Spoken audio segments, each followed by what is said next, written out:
Thanks for coming out today. I'm Jeff from the OpenSSF, and I'm here to talk to you about the AI Cyber Challenge, or as we call it, AIxCC, the results of that, and some follow-on programs we're running now that we've got new open source projects coming out of the competition. So first, just an overview of the competition, if you're not familiar.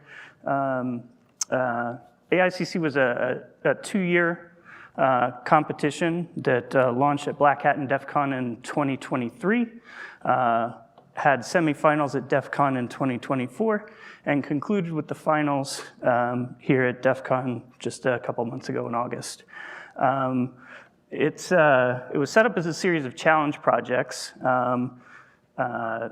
aimed at having teams and competitors create cyber reasoning systems with the goal of using automation, likely through LLMs, to find and most importantly fix vulnerabilities in open source software. So it took copies of very popular real world open source projects and injected synthetic vulnerabilities into the projects to see if these systems and the competitors could find them and generate patches.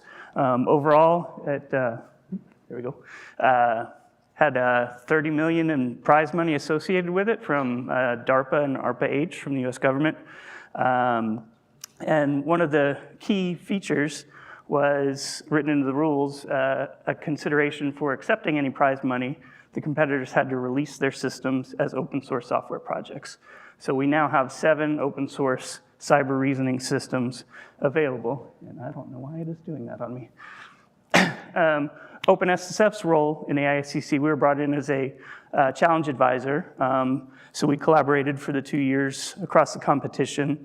Our role was to provide the point of view specifically of open source projects and open source maintainers with an eye towards, I don't know why I'm just doing this, I'm sorry, y'all.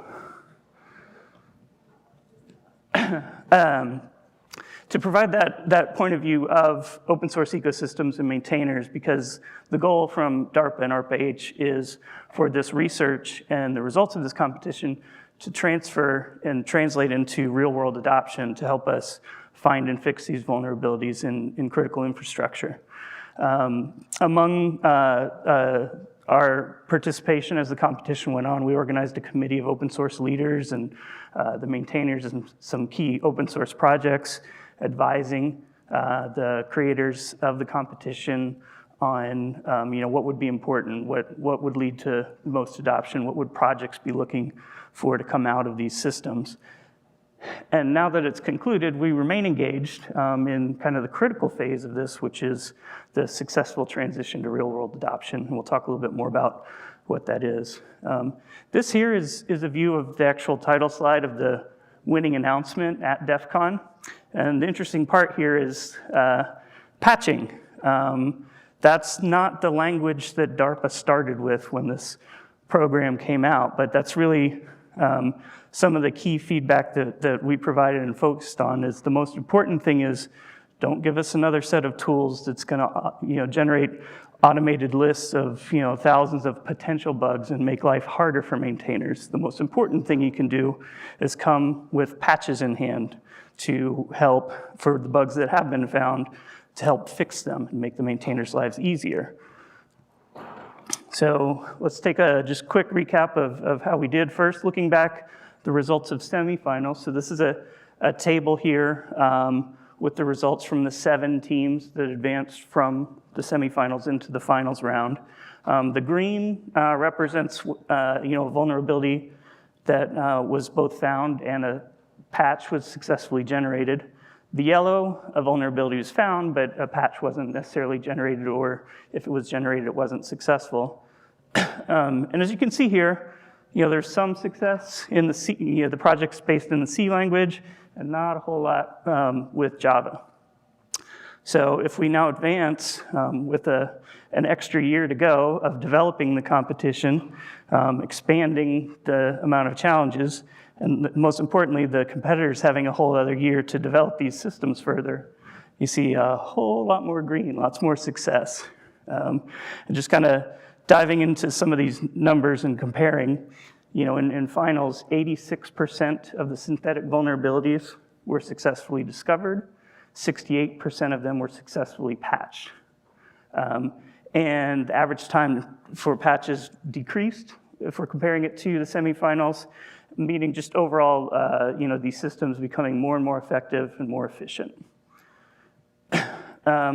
In addition to the synthetic vulnerabilities, these were copies of real projects being scanned, and in the finals competition, the teams found a total of 18 real-world zero-day vulnerabilities and generated 11 successful patches for those. Just diving through some more of the numbers here. For those real-world vulnerabilities, all 7 teams, each of them identified at least one real-world vulnerability. 4 of the teams generated patches that were 1 line long. 3 of them scored on 3 different challenge tasks in a 1-minute span, so some kind of rapid discovery and deployment. And 1 team scored for a patch that was more than 300 lines long. So, overall, these CRSs were challenged in the finals to run across more than 54 million lines of code. And just an interesting key point, in running against that large of a task, the average spend was about $152 per competition task. So if you think about, $152 to find a real world vulnerability and patch it, that's pretty impressive. So now let's talk, when the finals are over, we have these open source systems, what comes next? This is the part we're most excited about. Something we've been very focused on is first impressions are the most important thing. We have these 7 open source projects now, and we got a series of real vulnerabilities to report.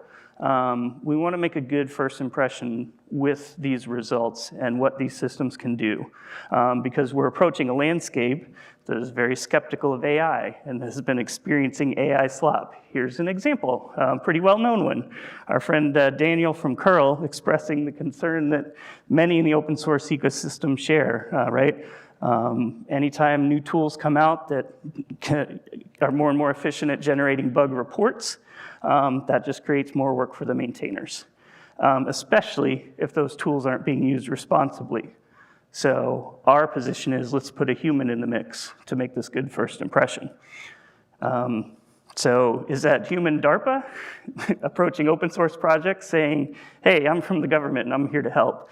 Maybe that could be successful, but they thought maybe this is a better place for us to come in together with our partners from the Open Source Technology Improvement Fund at OSTIF, so that we can approach the projects and say, hey, we're your friends in the open source ecosystem and we're here to help. So this is the program that is now underway. We're taking the results from these systems. We're taking things that have been found and giving the patches a review.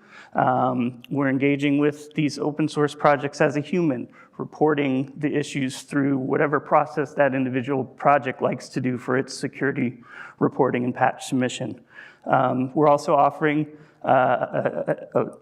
some funding, a small stipend in exchange for that project's time to work with us and review the patches and give us feedback.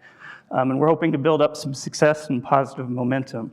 And this is underway this week. I'm looking at my friend Amir here. How many are we talking with this week, for example? I know the issues are being analyzed.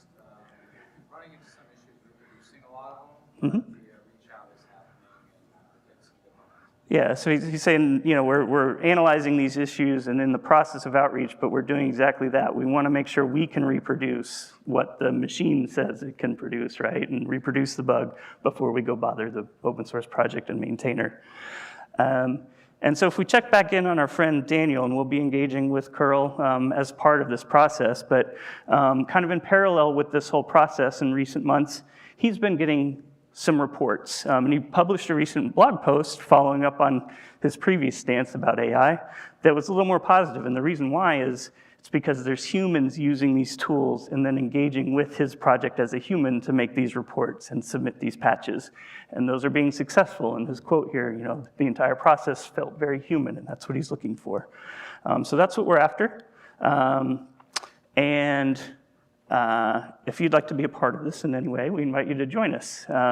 We have at OpenSSF an AI/ML security working group, and within that working group, we're hosting a cyber reasoning system special interest group that is basically the post-competition home for collaboration on this. We have the teams participating in with us, as well as some of the competition organizers, and then our membership and end users looking to evolve this process further. So that's where we're at. Thank you all for coming. I don't think we have time for questions, but I'm happy to stick around in the hallway here after if anybody wants to chat further about this. Thank you.